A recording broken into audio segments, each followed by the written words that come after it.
Hello guys, ഞാൻ league കളിച്ചപ്പോൾ എക്സൂട്ട് പ്ലേസിലിട്ട് ഒരു fight ഇട്ടിട്ടോ. അപ്പോൾ ഞാൻ റിവെഞ്ച് അടിക്കാൻ പോകുന്നുണ്ട്. ഞാൻ ഒന്ന് ചത്ത് പിന്നെ റിവെഞ്ച് അടിക്കാൻ പോകുന്നുണ്ട്.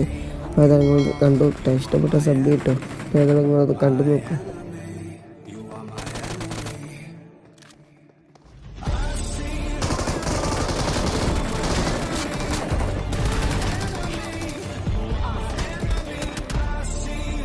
രണ്ടാമത്തെ ഇവന്മാരെ അടിച്ചാൽ വന്നതിന് ഞാൻ അപ്പോൾ നോക്കിയപ്പോൾ ഒരുത്തൻ്റെ ടീംമേറ്റിനെ അടിച്ചിന്. അപ്പോൾ ഒരുത്തന്മാരല്ലേ, രണ്ടാളുണ്ട്. എന്നിട്ട് കീരെ പുഷ് ചെയ്തു. ഒരു രണ്ടാളെന്നെ ഉള്ളു കേട്ടോ. ബാക്കി ഉള്ളിൽ ചത്തുകൊണ്ട് പോയി തോന്നുന്നു. അപ്പോൾ ഇവരെ രണ്ടാളും ഞാൻ രണ്ടെണ്ണത്തിനും കുത്തിയിട്ടുണ്ട്. അപ്പോൾ അതങ്ങളൊന്ന് കണ്ടു നോക്ക്.